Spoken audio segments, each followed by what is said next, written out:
저기요, 잠깐만요. 국민은행 로비에서 한 여직원이 뛰어왔습니다. 보안 요원이 허름한 노인의 팔을 붙잡고 밖으로 끌고 나가려던 참이었죠. 이분은 제 고객입니다. 정하은이 두 팔을 벌려 앞을 막아섰어요. 내쫓으시려면 저부터 내보내세요. 박 실장이 얼굴을 찌푸렸습니다. 정 과장, 지금 뭐 하는 거야? 고객님을 도와드리는 거예요. 주변 사람들이 수군거렸어요. 저 여자 미쳤나? 노숙자 하나 때문에. 하지만 하은은 물러서지 않았죠. 그녀는 몰랐습니다. 지금 자신이 지키는 이 노인이 누구인지, 이 순간이 자신의 운명을 바꿀 거라는 거려.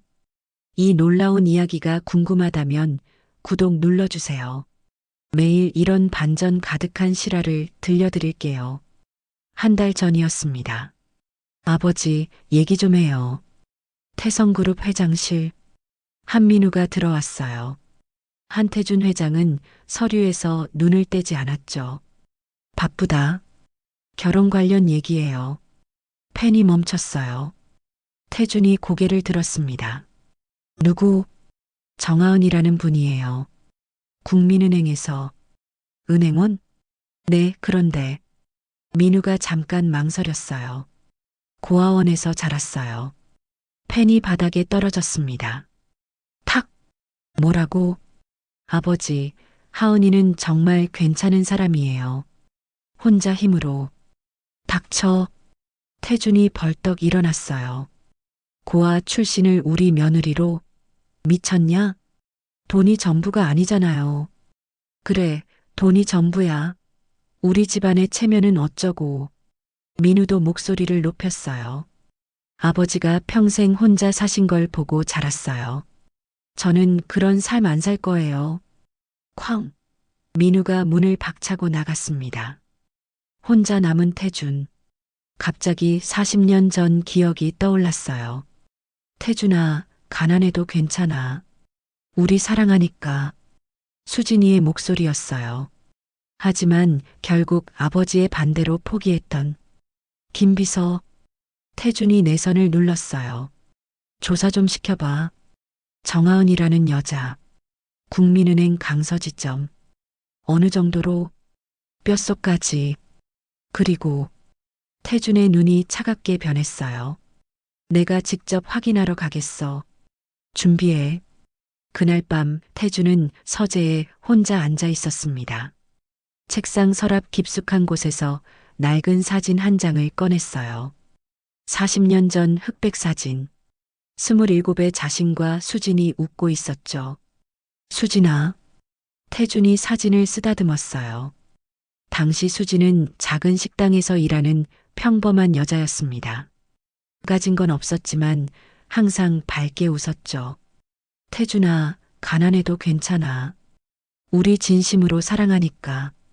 비 오는 날 수진이 했던 말이었어요. 하지만 아버지는 달랐습니다. 아들놈이 제 주제도 모르고 그딴 여자랑 뭘 하겠다는 거냐? 우리 집안의 품격을 생각해라. 결국 태준은 굴복했어요. 무릎 꿇고 빌면서도 미안해, 수진아. 난 겁쟁이였어. 태준의 주먹이 꽉 쥐어졌습니다. 40년이 지났는데도 여전히 분노가 치밀었어요. 아버지에게, 그리고 무엇보다 자신에게. 이번엔 다를 거야. 그때 김비서가 들어왔어요. 회장님 부르셨습니까? 정하은이라는 여자 알아? 아드님께서 말씀하신. 그래. 내가 직접 만나볼 거야.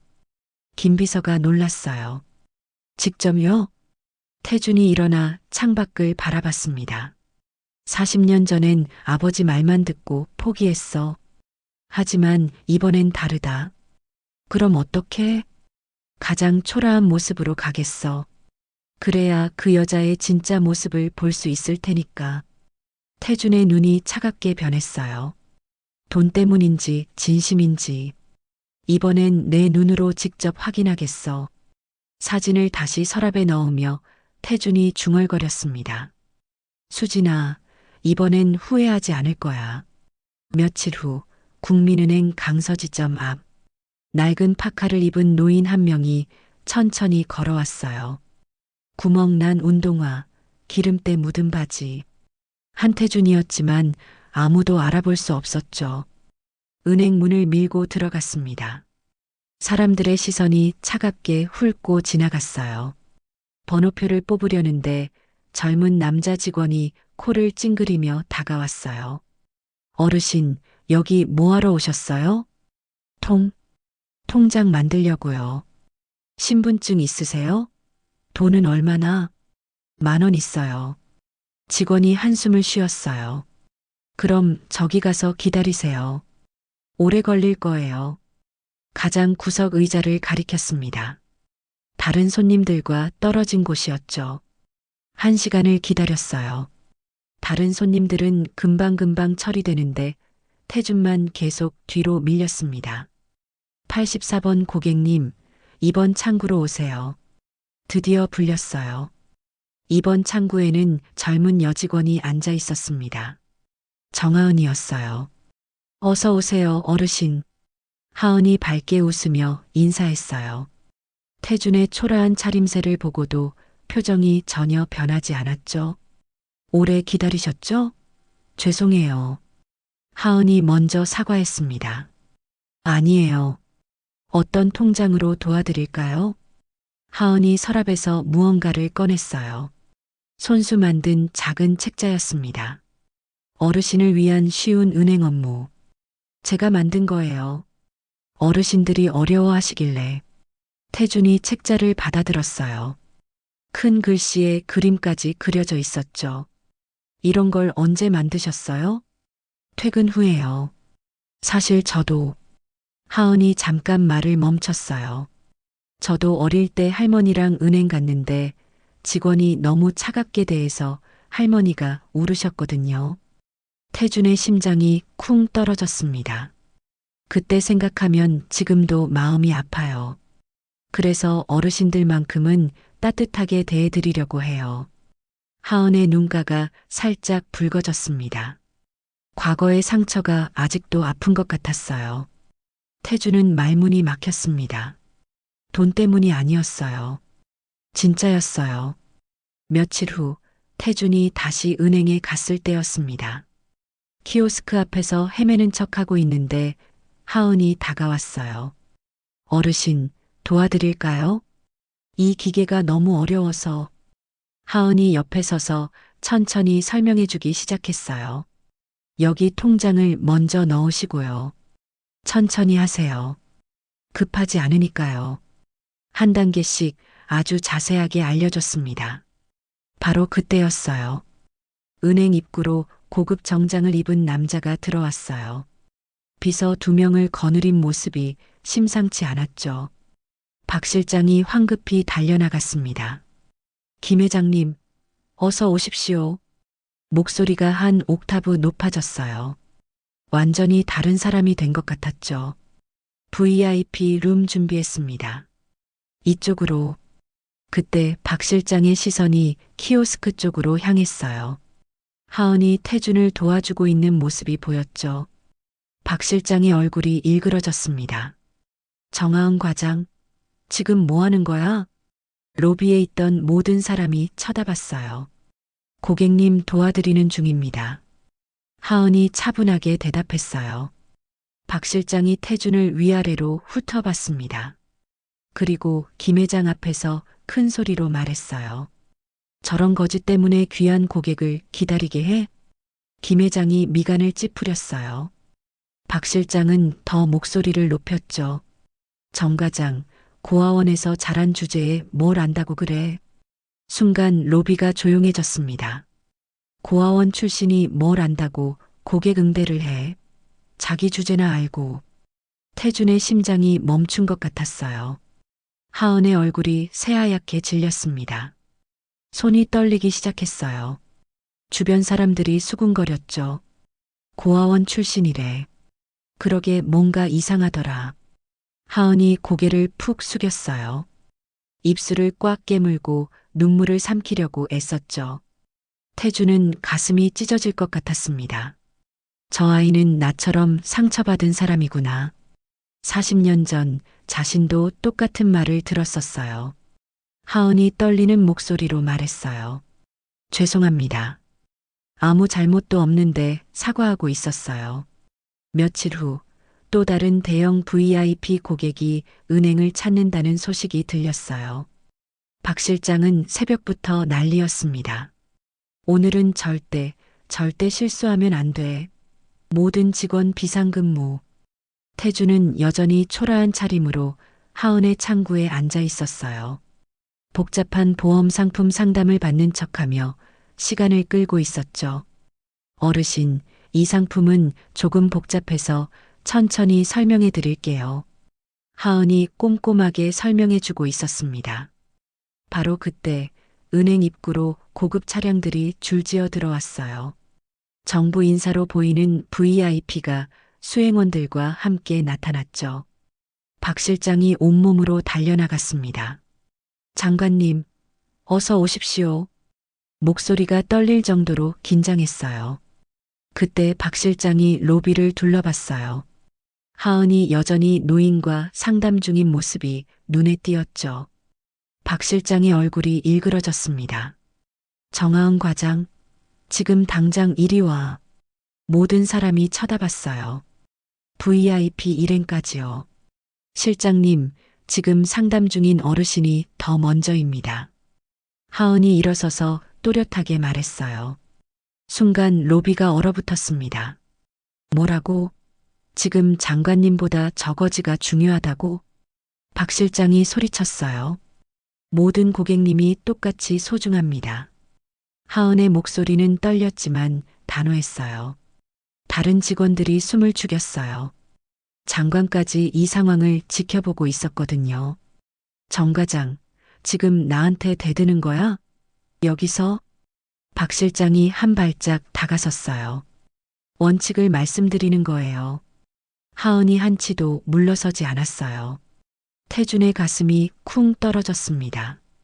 이 아이가 이런 상황에서도 돈과 권력 앞에서 굽히지 않는 모습, 자신이 잃었던 용기를 이 여자는 가지고 있었어요. 좋아. 각오해.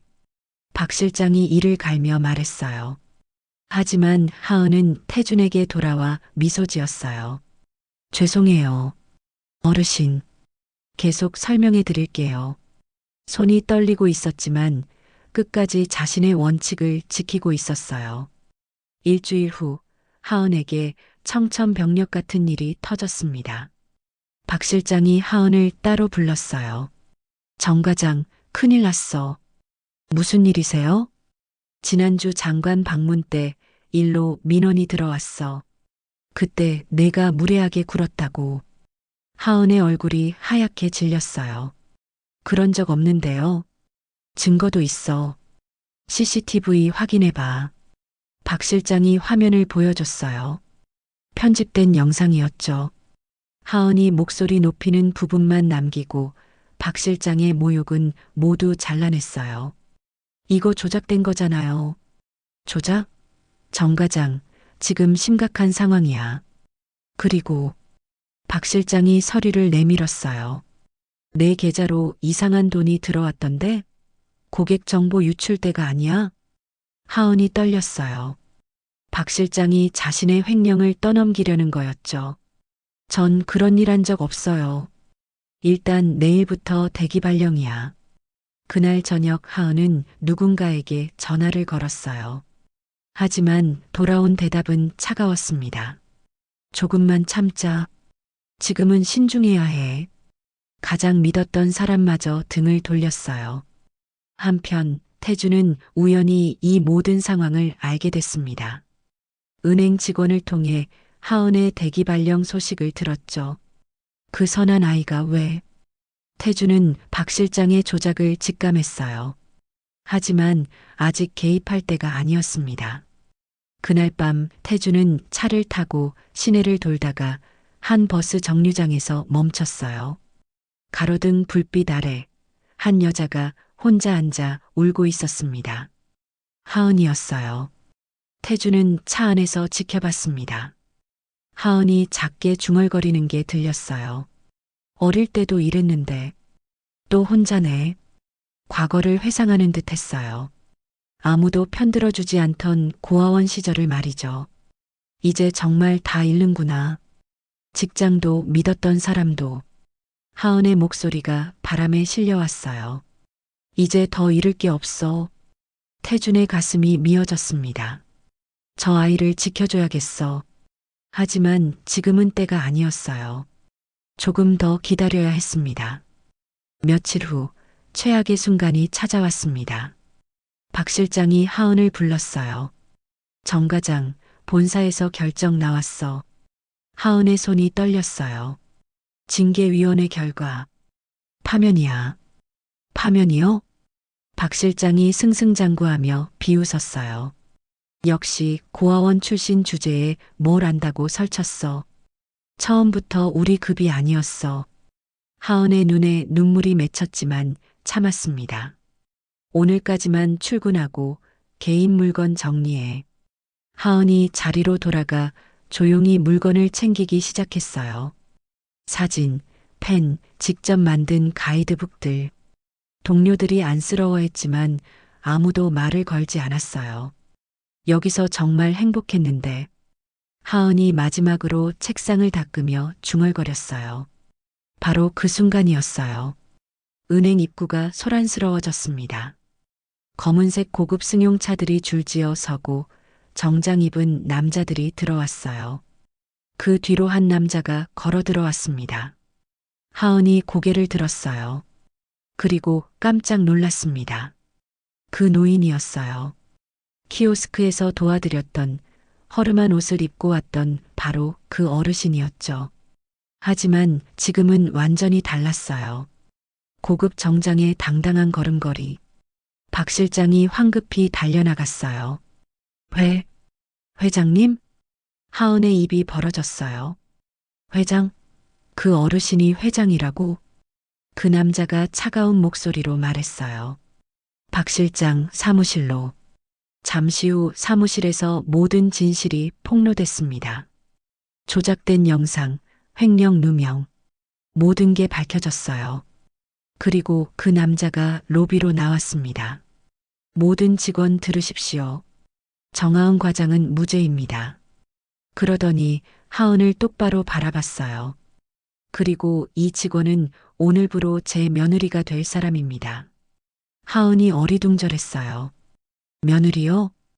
제 아들 한민우와 결혼할 예정이니까요.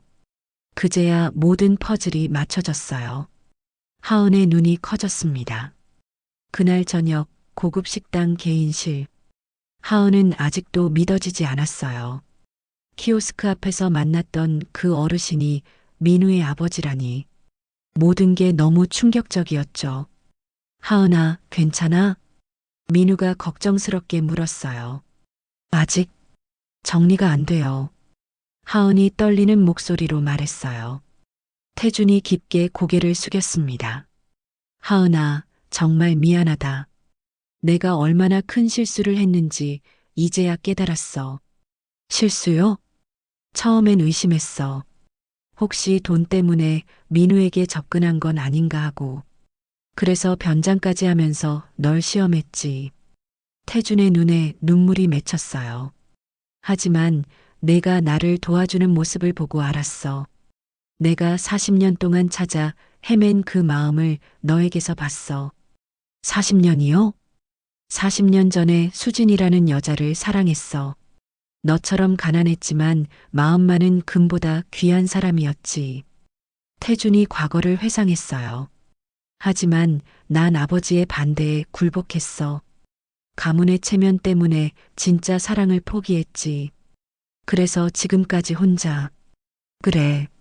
그 후회로 평생을 살았어. 하지만 너를 보며 깨달았어. 진정한 가문은 피가 아니라 마음이 만드는 것이라는 걸. 태준이 서류를 꺼냈어요. 하은아, 우리 그룹 고아원 재단 이사직을 맡아달라. 이사직이요? 내가 겪은 아픔을 아는 사람이 필요해. 고아원 아이들에게 진짜 필요한 게 뭔지 아는 사람 말이야. 하지만 하은이 고개를 저었어요. 정말 감사하지만 저는 그냥 창구에 있고 싶습니다. 왜? 거기서 만나는 모든 분들이 저에겐 소중해요. 어려운 할머니, 혼란스러워하는 할아버지. 그분들에게 작은 도움이라도 되고 싶어요. 하은의 눈이 반짝였어요. 높은 자리보다 따뜻한 마음이 더 값지다고 생각해요. 태준이 감동했어요. 역시 내 눈이 틀리지 않았어. 태준이 일어나 하은을 끌어안았어요. 민우도 함께 포옹했죠. 세 사람이 눈물을 흘리며 껴안았습니다. 이제 정말 가족이구나. 창밖 도시의 불빛처럼 따뜻한 순간이었어요.